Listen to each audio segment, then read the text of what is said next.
Before we get started with a tip for Sheets, we have a quick announcement in regards to Synergy TeacherVue. Teachers are again able to use the Open Report interface to download reports from Synergy into Google Sheets. As shown here, hover over the word Reports in TeacherVue and a list will show. Hover over the desired report and you will see a box with a pencil. Click that to access the report interface. Click on the Sort Output tab and choose Excel. This will generate your report that you can open and work with in Google Sheets. If there's one thing I know in education is that we love to count. How many students are on this bus route or eating a la carte?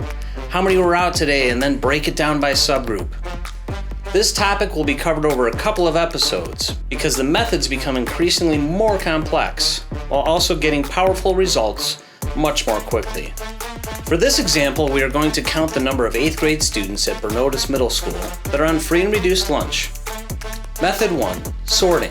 The first thing I could do is simply sort the spreadsheet by school, grade level, and free and reduced status by going to Data, Sort Range, Advanced Range Sorting Options.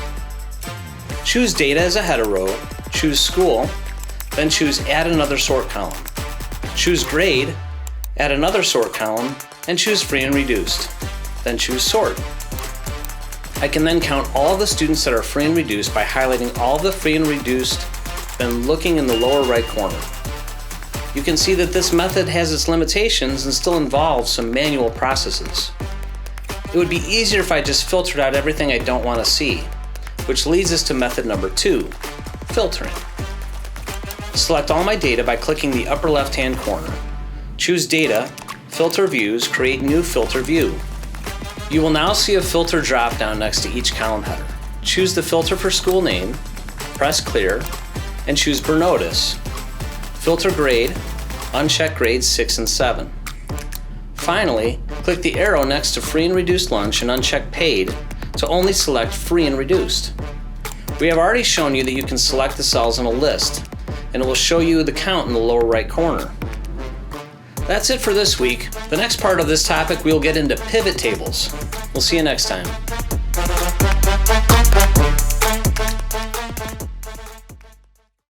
Choose the filter for school name, Clear, for. Who put that comma in there? Mm-hmm. You did. No. Press Clear, first. Wasn't me. Didn't touch any of that. I'll get it right. I don't know how to say this. I didn't write it that way. I just need to take a breath.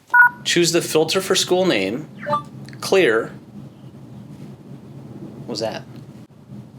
Nice. Smooth criminal. I don't know. That comma really messed me up. And there was a good smile at the end there.